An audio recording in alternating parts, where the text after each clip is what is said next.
Well, hello, everybody, and welcome back to another episode of Adult Child of Dysfunction. Today, we have with us Hannah Dalby, and I'm going to let her just jump in. We're going to have a great conversation. She has her own podcast called Into the Jungle, which we will talk about. And I've actually been on that podcast. So, super fun lady. So, welcome, Hannah. Thank you so much. Yeah, so well, we're just going to jump right in. I know we talked about everything on your podcast from recovery to dysfunction to crazy parents to just you Yeah. name it. But go ahead and tell the audience and the listeners who you are and what you do. And let's just get into that. Yeah. So the business I run, The Jungle, to talk about it as quickly as I can. The point of it is human integration. Like, how can we become the best versions of ourselves by bringing together all the fragmented parts, by being the healthiest versions of ourselves? So we blend very deep somatic processing, trauma processing, old patterns processing with strength training, food coaching, aerial yoga, all biohacking kind of equipment. So it's really about like how much of a whole human can we become? How much capacity can we have? How much more love can we have in our life? How much better can our relationships be? How much better leaders can we be? Sounds good. Yeah, I know I think that's why, and we kind of really hit it off as far as what we talk about it, because people always say Yeah. to me, what kind of coach are you? And I'm like, I'm a body, mind, and spirit coach. Like I meet you where you're at. Like some people are having trouble with their mindset, but some people have chronic illness from their chronic stress. So Yeah. it just, I always say at the end of the day, it all follows us into adulthood, and we just have to peel back the layers and like you said, deal with the whole body as a whole, not Yeah. just one thing. So how did you get into this work? By complete accident, actually. I ran a marketing company for 10 years. I was a professional athlete for 10 years. And I started the original version of this business just as cryotherapy, compression, sauna, sports recovery. And I was still fighting at the time. I built it so I could have the stuff for myself. And in that time, I gave up fighting and then realized that I had an eating disorder and my body was really inflamed and I'd made myself really sick and I had no relationships of depth around me and I'd kind of burnt myself out so badly. And when you took away the escapism of running a business and training for 9 hours a day and all the things I was doing, there wasn't much left around me. So I had already been doing quite a lot of psychotherapy work. Prior to that, I was using it for being an athlete. Um, and I ended up in the plant medicine world for a few years and learnt plant medicine facilitation. And it just wasn't quite hitting the depths of where it needed to go. And a few years ago, and we did some work together, which seemed in a way to blend all of the stuff that I'd done before together. And we kind of came together and developed this particular modality that we're using now, which actually isn't anything new. It's taking all of the good parts, from everything that does exist, throwing away all of the fluff, the pathologizing, the projection. And inside of that, I watched myself change very, very fast. So I was like, I'm putting this into the business immediately. I actually never intended to do the work myself. I'd hired someone who was doing okay, but it was still too much bypass and making people feel really good when we actually needed to drive to the pain. Right. And so when I implemented, I started doing it with the clients in the business and stuff started changing for people very, very quickly. So I took on the job myself. I was like, I'm doing this now. And I tried to train my whole team. I made some mistakes along the way. Like I realized that if people haven't done the work themselves, they're not going to be very good at it. Um, and here we are today. And now I actually do have a team that I've trained that has had to go through the fire first. And it's become my whole world. Like, so it was, I never intended to do this. And it's a beautiful thing because, in my early 20s, I remember saying like, I'm going to make it, I'm going to make all this money and then I'm going to solve the addiction problem and I'm going to solve the prison problem. And there was all these big cultural stuff I wanted to fix. And I remember like maybe a year ago waking up going, oh, I did that.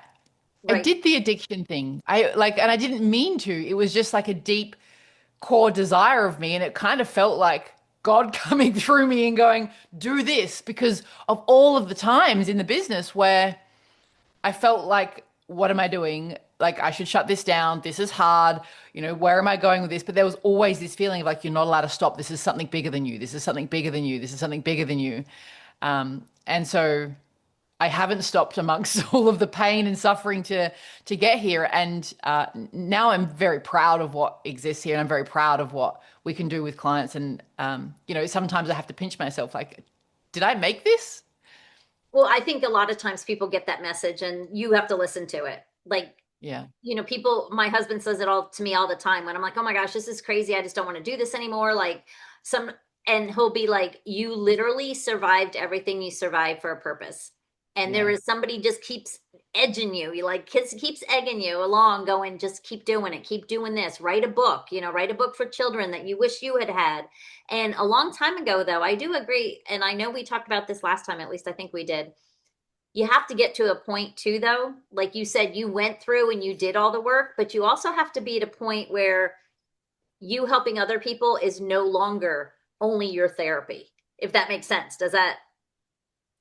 Because I know a lot of people, like I actually just was looking for a new therapist and just had an appointment with a therapist, and I walked out of there like, oh, I wonder if I helped her. yeah. And I was like, I cannot do that. Like, Well, so that's a rescue. It's a rescuing pattern. mhm. Well, Yeah, it's a rescuing pattern. And also, I felt like she wasn't really ready to be a therapist. Like, yeah, she was still so unregulated herself. And so, yeah, the question she was asking me, it was almost like, are we here for me or are we here for you? yeah. It was a Well, really interesting dynamic, actually.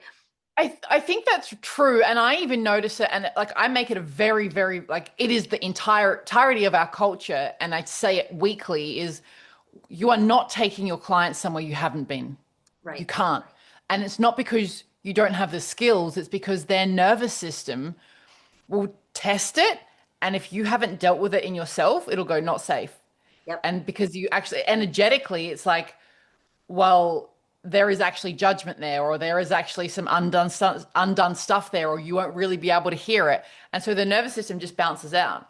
Mm-hmm. And that can happen at very obvious levels where there is actual conscious judgment and projection and kind of stuff going on in the room, which is why we don't tell you what's wrong with you. We don't tell you the answers. It's like, bring you back to your body, bring you back to your body. You have it all in there. Right. But I do notice, like, and I've done like hundreds and hundreds of hours of this work on myself and the 10 years before of the work I'd done. And yet still I'll do something, and then the next week, all of my clients move through the same thing. Mm. So there is some subconscious projecting, I guess you can say, Yeah. whether you like it or not. Yeah. I mean, Yeah. that does make sense. But I think I was just talking more of, just like you said, the general sense of safety. Like, I need to feel like the person, I mean, kind of like when I get on the phone with a client or when I get on Zoom with a client, I make sure I'm pretty darn regulated before I do that. I Yeah. don't get in there with my worst fears and all that stuff like hanging on my backpack, like ready to deal with it right now. So, but it's just, I mean, it's part of the world though, honestly. And It co-regulation is. is real. I mean, I think also a lot of people get into it because it's a way to be able to help themselves. mhm, And then we've got a lot of guru shadows that exist in the entire world where they kind of get into it and then go like, all right, so I'm now the answer, and I'm going to hold that's serving a need for me of I have the answers, and which means I don't have to look at myself. And if I were to look at myself and look at what's happening underneath of here, it would collapse my guru status, which is right. unsafe for me because I need to be here to feel safe. And so nothing actually works inside of that. So like, yes, you have to be regulated, but you could, like, I think sometimes people feel like they might be regulated, but don't actually understand what that is True. or Yeah. what that feels like. Right. And what that, and that's one of the things, I mean, you deal a lot, like primarily somatically with your clients. Yeah. Talk a little bit about that for the people that are just kind of like, whoa, what are they talking about even? So here's what I believe is the reason that talk therapy and counseling and stuff like that often doesn't work is it's all in the head, and we can get very intelligent and make up stories and feel like we've solved it and have the awareness of it, and it's all head, except that when we have an emotion or we've been triggered by something, we get a feeling in our body. We'll get like a stomach clench or a tight chest, or something will happen in our body, and our body holds on to all of this. And you think of like a dog when it gets scared, and like when it's done being scared, it like shakes out the energy and goes on with its life and it's done.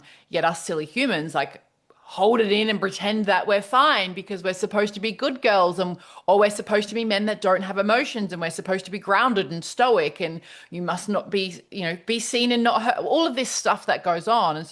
And then we don't learn how to express, we don't learn how to say our truth, we don't learn how to actually be inside of that emotion. So we've got an entire lifetime of stuff that's kind of just been shoved down there that hasn't been expressed, that hasn't been felt, that's kind of all holding on. And so when we're working with people, the only thing I really care about is like, where do you feel that? Mm-hmm. So you can have this story of she said this and I can't believe he did that to me and whatever. It's like, okay, great. Like, where are you actually feeling that? Because that's going to be the truth of what needs to be expressed. And we can track that back. When was the last time you felt that feeling? And when was the first time you felt that feeling? And for me, it's not done until that sensation is no longer there. And Yep. so we'll include parts work and reparenting and expression and crying and screaming, whatever needs to happen. Like it's all there Right. until there is no feeling. And if we still can't move it, like we can teach people to move the energy out of the body and start to express as it moves out of the body. Um, and that in itself, without even a story attached to it, can shift. Right. Yeah, I don't know how many times. I mean, I think the saying and the expression that I use, and you probably used it with your people 1,000 times, is get out of your mind and into your body. Yeah. Biggest one, and I think that I deal with all of my people, and it's because of your body too, and cycles and things like that. But is that 2 to 4 a.m. wake up call where they wake up like at 3 o'clock in the morning and they just get irritated and angry and they get into this huge spiral, and I'm like, and they'll say, well, I was thinking this and I kept saying I had to. Well, you're thinking and you're saying and you're doing all that stuff, but you're not feeling. Yeah. You're not feeling. So get into your body. So how long is it? What would you say having a brand new client would be your first real breakthrough on average, if you had to give an average? I know that's hard to do because everybody's so unique. Like how many sessions? Yeah, like about how long? Like, is it a month? Is it 3 months? Is it, where people finally go, oh, I don't wake up with that gut wrenching knot in my stomach anymore? Look, most of the time, women will do it faster. Men will have a couple of, depending on what kind of stuff they've done before. Women will go into the feeling faster and get like a release of something very quickly. What I notice is that by about 6 weeks, we start to get identity shifts. So we've had a lot of breakthroughs, and then about 6 weeks in, identity starts to shift. And by the time we get to 9, 10, 11 weeks, it's actually letting go of this old identity. And there's a grief that happens around it of, I can let go of this person that I have been all of my life. And Right. that's its own process in itself. And so by the end, we're then like, well, what would it feel like to have this other identity, like really anchoring in the new identity that can receive love, that can have capacity, that can do hard things, that can receive money, that, is able to be safe inside of relationships. So I mean, breakthrough will generally happen quickly in the first one or two sessions. Right. Men, I notice actually, they've spent so long not being inside of their emotions, they won't feel it exactly real time in the session, but a couple of days later will be like, why am I crying so much? Right. And I think that's a lot of, I mean, it's just the culture of men can't cry, men have to be tough. I mean, it's ingrained in us, but it's ingrained in them 10 Yeah, times worse. yeah, One of my favorite podcast people that came on my podcast, his name is Michael Morgan, and he was a first responder in Atlanta. And he talks about, pulling children out of pools and just horrible, horrible things. And I remember the day he said, Tammy, when I pulled that 2-year-old out of that pool and it wasn't breathing, if I could have just stopped in that moment and gone behind the house and beat something up and just cried my eyes out, my whole life might have been different. And he Yeah. truly believed that. But it was so many years of just stuffed emotions. His father was, I think, a military guy or a policeman or something that was just constantly stuff, stuff, stuff, stuff, stuff. And, Yeah. I called the invisible backpack. And we all wear one. But you know, and you deal a lot with the mind body. I mean, the mind body connection. So that invisible backpack that you've been stuffing things in for sometimes 30 years, it now weighs 3,000 pounds. And even though you can't see it, it still weighs 3,000 pounds. So it's doing the physiological effects damage to your body as if you were physically carrying it.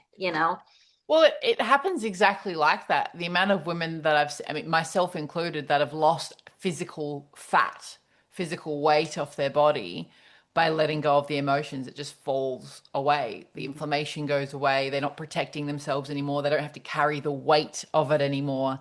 It's a literal transition into what happens physiologically. Right. Yeah. Absolutely. What are some of the shifts you see in people besides the weight and the inflammation? I mean, I know there's tons and tons, but I'm just trying to spark this up with the people that are listening because they'll start to notice things.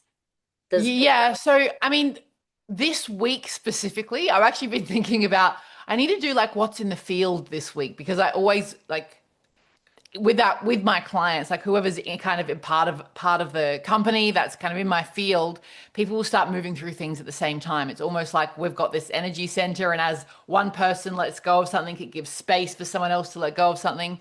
So this week specifically has been like I'm allowed to have my dreams. I'm allowed to, do this crazy creative thing. I'm allowed to have this joyful thing. And I think that that sounds really simple, but how much desires have been shoved down. So we talk about trauma being shoved down, but included in that is actual desires. Am I allowed to have the desires that I want? Am I allowed to like have the expression and say what they are? And I think in relationships, a lot of the problems, is people can't express what they need. And sometimes the expression is this upset me, but a lot of the time the expression is I desire this type of connection. I desire time with you. I desire this type of intimacy. I desire to go look at moss on my holidays. Like it's like rather than just appeasing each other all the time, and then everyone's just trying to keep each other happy, and no one's actually happy because no one's actually spoken about what's deep in their heart. right, right. And I think that's again a normal thing. And you get to a point, like you said, you have this identity shift too. And there's many identity shifts that go along with this healing. And one of them is like, who am I? What do I even like? Yeah. I mean, I don't know if you remember the first time someone said to you, Hannah, what do you like to do? And you're like, I don't remember. Did you have that? Because I did. People are like, well, what do you stand for? What are your values? What do you like to do? What lights you up? And I'm like, I don't know. I have So no idea. not really actually, because I had developed an identity that was so strong that was keeping me safe. So someone would say, "What do you like?" And it was fighting. I like going to training. I like being in the ring. I like running this business. And I built it so strongly that I couldn't see that there was a disconnection in myself underneath of it. Hmm. So it's this is why I like working with high performers and leaders and business owners and stuff like that because it looks like they've got it all together. It's like, what are you talking about? My life is fine. I've got this amazing business. I've got the house. I do this is the identity that I have created, but how much of it is truth? Right. And where is that desire coming from? Because I don't think I've changed any of my desires. I think they come from a different place. So before I used to train and run businesses and do all this stuff to prove dad wrong and make sure I beat him at life and to not be anything like my mother. Spot on. I got you. Yeah. I love that. and now it's because of the joy that it brings me. And there was even a thing that came up a few weeks ago of like, one of the shadowed needs of me running this business is I want the connection with the team. I've built this amazing team around me and I want to be actually underneath of that loved and supported for who I am, regardless if it's this business, a different business, no business. And so I felt this pressure to make the business work really well so Hmm. that they would all be around me.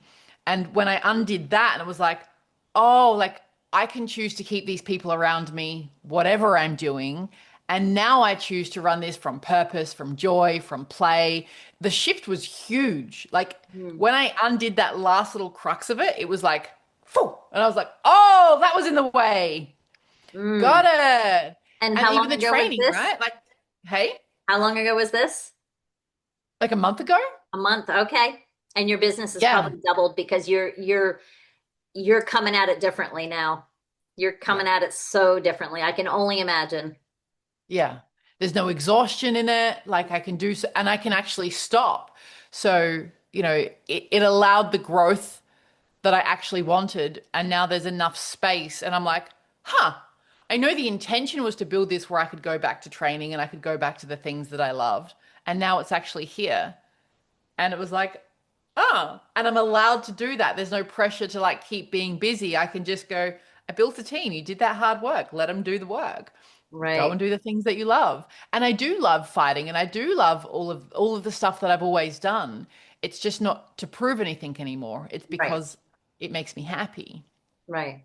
That's cool. So I feel like you're blessed in a way in that some people don't like me. I was just such a chronic freaking people pleaser. I was whoever you needed me to be. People like, well, who are you? Like when you walk into a room, who are you? I'm like, exactly what you need me to be. I'm like, I can be tough, I can be Uh, professional, I can be a wimp, I can be quiet, I can be loud, I can be whatever matches and blends me in more to the crowd that I'm in. Like I was the world's best chameleon, I guess you could say. That little lizard that changes yeah. colors.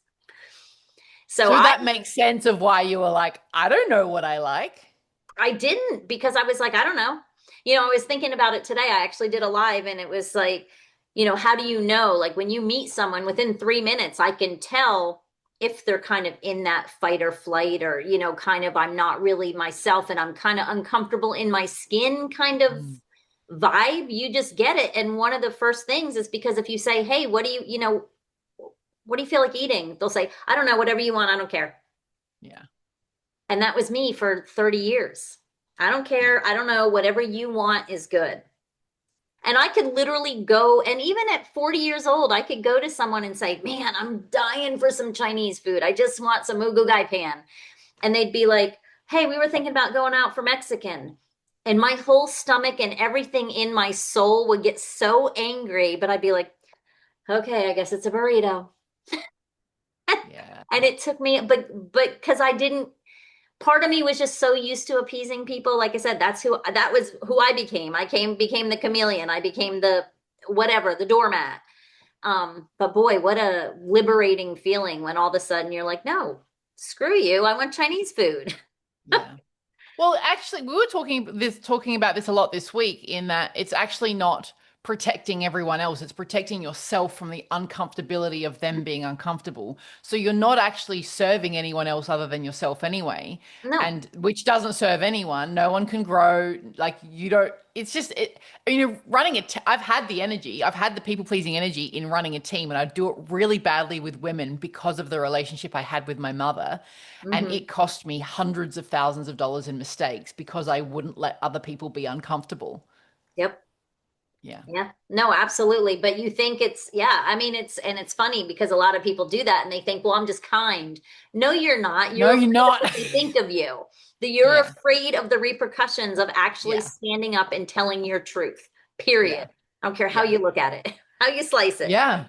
But yeah, I mean, and everybody kind of deals with their trauma, their grief, their past, their experience in a totally different way. That's why it's so fun, I think, to do the podcast. And you probably find the same thing on yours, which is Into the Jungle podcast, right? Yeah. Um, because it's so many different perspectives of the same concept. Yeah. Well, and I think that that's an important point because this isn't structured. Like, it's not like, okay, we're going to work on this, then we're going to work on this, and then we're going to work on this. It's like, that is not how a human being operates. It is like, what is actually surfacing? What is triggering you in your world? What are the little things that you're getting stuck in? What ceilings do you have? And like, that's where we start. And whatever is inside of that is whatever is inside of that. I'm not here to tell you what that is. Right.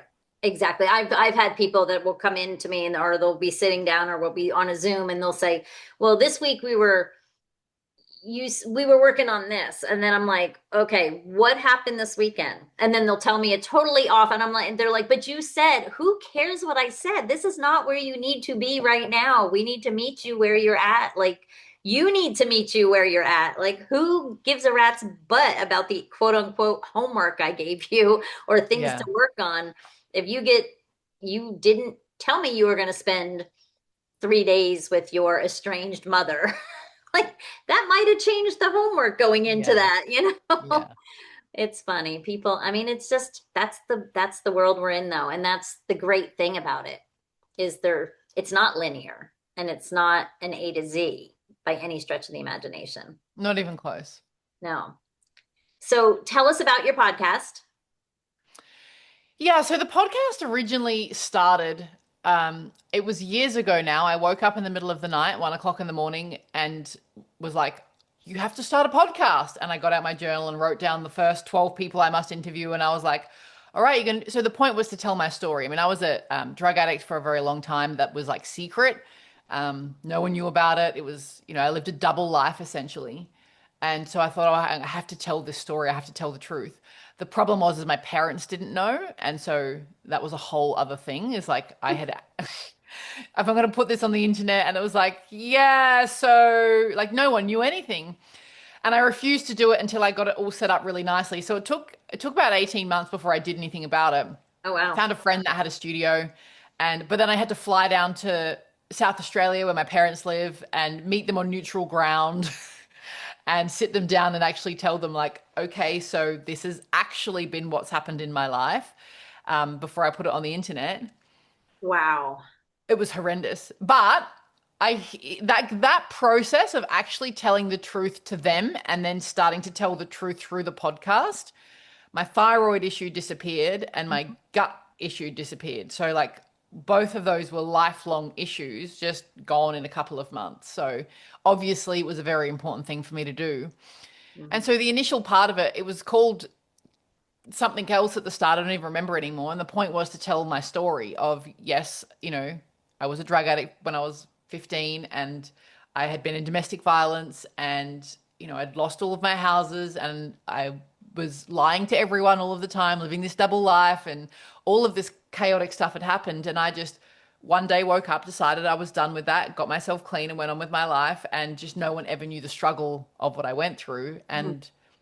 And so that was the point of starting it. And then it kind of became, because was happening in the business, it kind of became, well, now how can we tell the stories of our clients sometimes, and how can we bring science into what we're actually talking about here? Because the neuroimmunologists are starting to get it, and the cardiologists are starting to get it, Mhm. and the doctors, like there's enough science now coming out to start proving this, what's actually going on underneath of it.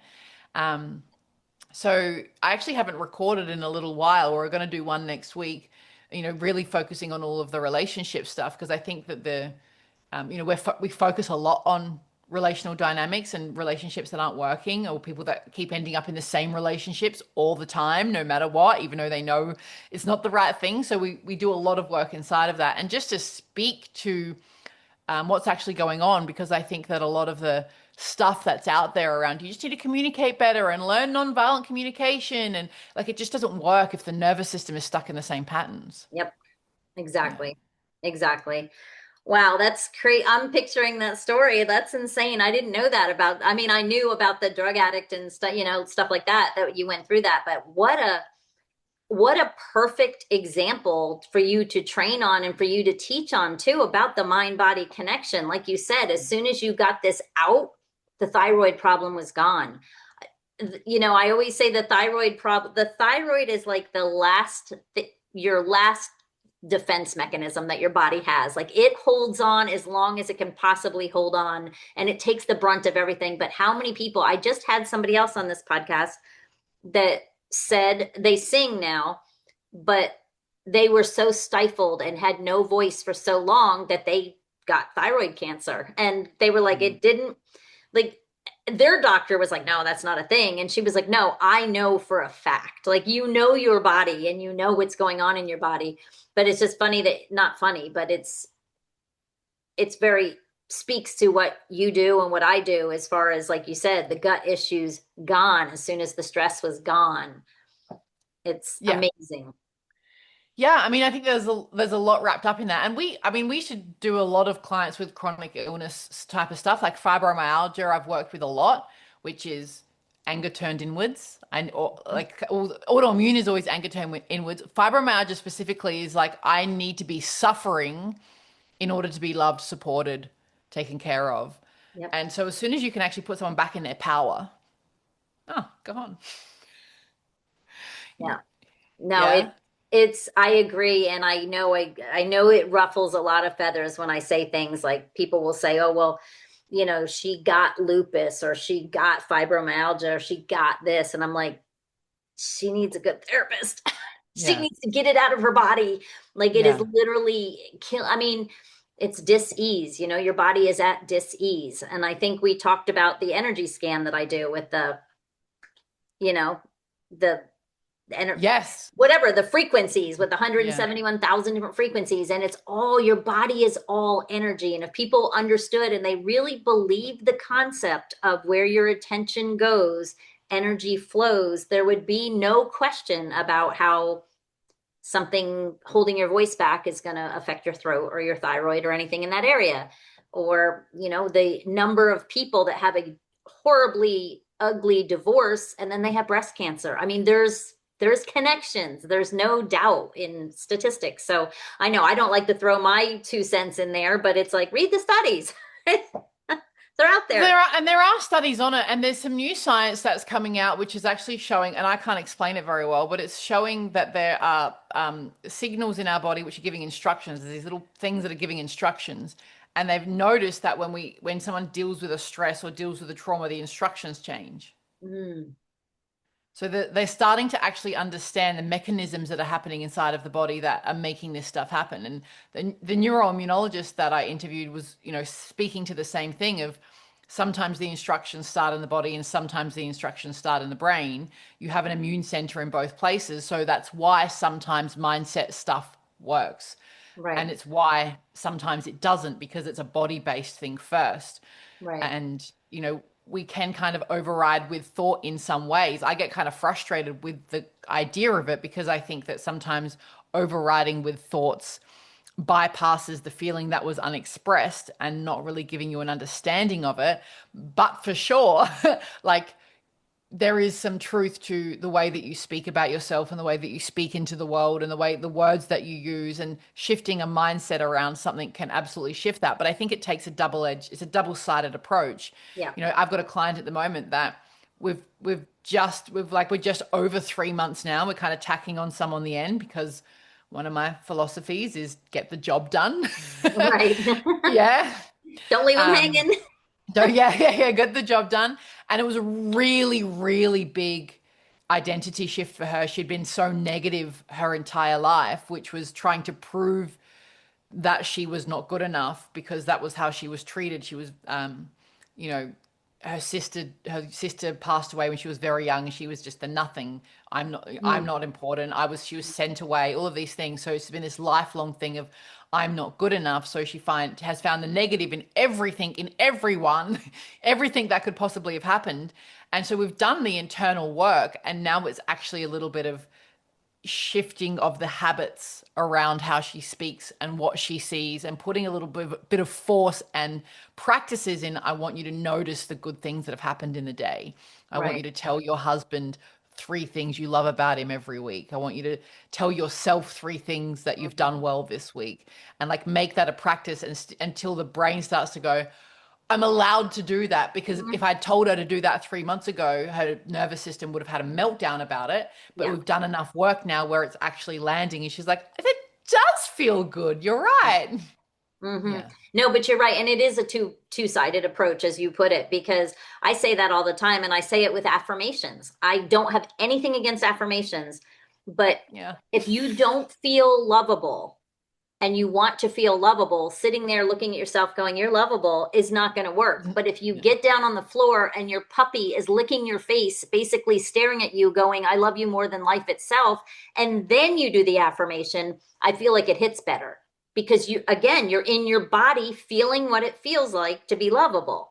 So, I think that's a tough one because maybe there's a hint of it there. The biggest thing that I work on with women, and it happens in men as well, actually, is can you actually open your heart to receive? right. Well, that's true. So, Yes. yeah. That So all too. of these loving things can happen, right? Like my dog could love me, my partner could buy me all these amazing things and take care of me and look after the house and tell me all of the things that he loves about me all the time, and my friends could support me and my business could be doing well. And I've shut my heart off from being able to receive because it's been so dangerous. Love has been dangerous. Right. And so then I'm allowing the things to happen, not allowing it in my heart. So I don't feel appreciation. And then my partner doesn't feel appreciated and stops doing it. And my business stops working and my staff feel resentful. And all of this stuff Right. starts to start looping around where it's like you, it's happening, but you're not really fully receiving it. Right. And like it's a big job to open your heart to receive. There's Yeah. actually a lot of work that's involved inside of that, and then it's I feel like a lifelong process of how much more can you receive, how much more can you let into your heart, because when I do this with people, they'll feel very overwhelmed, or they'll panic, or they'll shut down, or they'll say it's not safe, what do I do, I can't have this.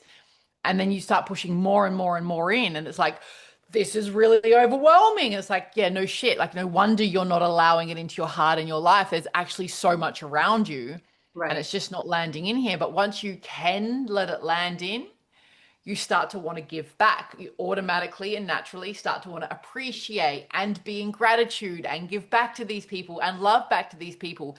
And that is now a true sense of gratitude and a Right. true sense of feeling loved and a true sense of being able to love yourself and let these other people love you. And that changes the whole dynamic of everything.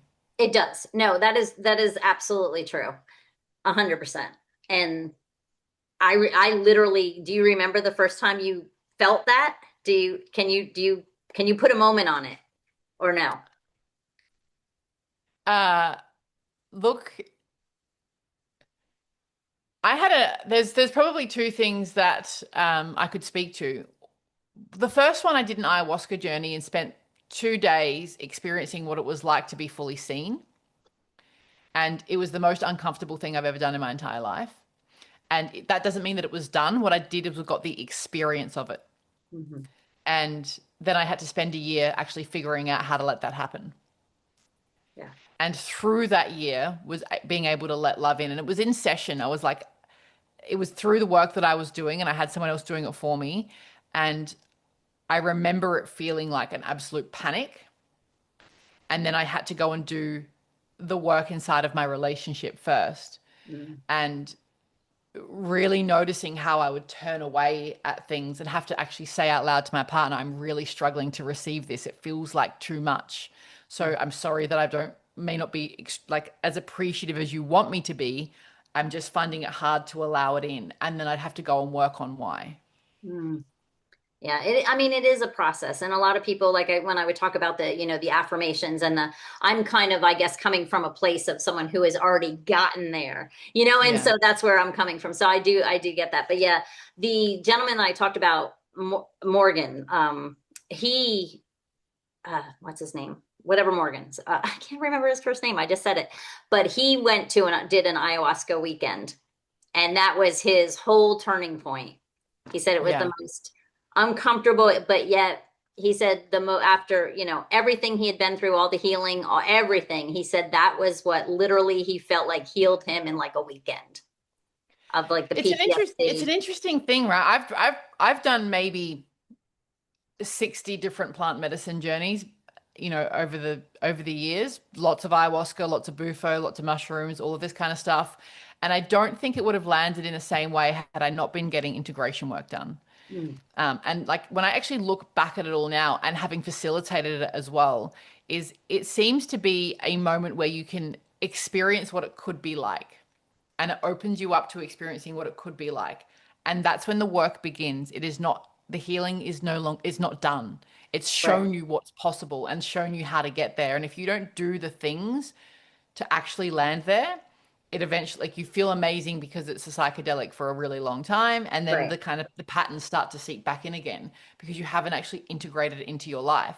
So now I'm like, I don't know if I even want to go there anymore because I'm getting better results just doing the integration work in the first place when it's blended with somatic work. Right. And he did, and going back on that, I remember during our interview, he did say that. He said that it changed his life so profoundly that it affected every decision he made going forward. Yeah. So it was like in his mind, it was like, wow, this is what it could be. And so he established this like set of non-negotiables. So Like this is integration, right? This is like he putting had it into this, action. You he was can't putting just it into go action. and No, be like, yeah. I'm done now. No, no, no, God, no, God, no. But that's literally, he said it affected every single decision he made going forward the rest of his life. And he said, and it still does because Yeah. I basically said this. He said the same thing as you said. He said, I saw what was possible and I wanted that. And I was going to do Yeah. everything I could do. And he was still in therapy and doing different things and everything. But Okay, he so there you said, go. There you go. yeah, he said he Yeah. had tried everything, everything from, it was all from PTSD and everything. But Yeah. it's interesting that you said that. And I've heard of some other people with the plant-based and I've not done any of that. So like, I don't know, like it's interesting to me if nothing else. Right. Yeah. But anyway, so this has been super fun. Tell people, I want you to tell people a couple things. If they want to work with you, if they want to find out more about what you do, want to get on your podcast, where can they reach you? The best place. Uh, the Instagram. So you have to actually look up Recovery Jungle, the original business name. I'm too scared to change the tag. I hear you there. Yeah. So Recovery Jungle on Instagram or thejungle.net.au. There's booking links to book in times to speak to me there as well. Okay.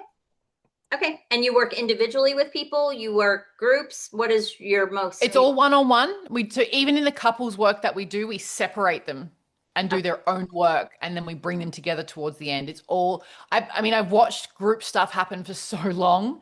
I've been in, plant medicine circles in group. I've rocked up to group things. One-on-one does something very, very magical. People can let go in a different level. I can focus directly on them. Even in a couples thing, we're not getting somewhere when these wounds are still there. So it's separate work first, right. and then we come together. And yes, community and connection is important, but we come together to play. Right. No, I agree. You come together Yeah. to play and to know that you're not alone and to Yeah. feel validated and heard Yeah. and tell your story and look around a group of people that go, wow, if she can do it, I can do it. Yeah. That's really, and there is power in that. Like there is, but I get it. I totally get it. Yeah. And then if you had to give the people, so, and I will put both of those links in the show notes. So people, if you're driving or whatever, don't worry about that. Now, if you had to give the listeners one final piece of words of wisdom or something tangible to take with them to make their day a little brighter, what would it be? To make their day a little brighter, I was going to hit them hard. Or hit them hard, with something they can use. Give me something they can use. Okay, so the thing that I love to say the most is if you have a repeating pattern in your life, if you keep hitting the same wall, the same relationship thing, the same money block, the same whatever is going on in your life, it is very rarely an outside problem, it is an inside problem. And the moment you can realize that and take full responsibility for it is the moment that everything starts to shift. Hmm. Amen. Yeah, you hit them hard. Yeah. I mean, with the whole healing journey, the hardest part is self-reflection. The hardest, but we grow up and we're just, oh, well, I hear so many times because of the way I grew up, this is why, and because of this, and this is that. And I'm like, you know what, though, once you are aware, it is now your responsibility. Yeah. And self-reflection is very hard and very painful. And sometimes people don't do it, but you're not doing anybody, including yourself, a service. You're doing them a disservice if you don't look inward, because that's Okay, well what then answers are. to make it the day a little brighter, if you have the beautiful thing about taking full responsibility for this stuff is you get to take full responsibility for the pain that's there, which means you also get to take full responsibility for the wins that happen after. It means everything that good that happens on the other side, you did that. Yep. Amen. It's the same thing when people say, when all of a sudden they realize what's going on and what patterns they have and how they're projecting and all this stuff. And they're like, oh my gosh, I'm a bad parent. I'm this, I'm that. Don't beat yourself up about that, because now every step that you make getting better and healing, your kids are seeing that, your family's seeing that, everybody around you is seeing that, and you're putting a higher frequency positive you into the world, and that's what we're all going for anyway, right? Yeah. So, well, thank you so much, Hannah, for coming on. I really appreciate you. Yeah, you're very welcome, Tammy. You're welcome. And for everybody else out there listening, you heard it, go back, check it out. It's oh gosh, I just wrote it down again. The Recovery Jungle is the podcast. Go check it out and go to her website. Check Hannah out. She's great. She's got a lot of wisdom, and we appreciate you so much for coming on. Thank you so Thank much. you. Everybody else out there, love you guys. See you next week. Bye.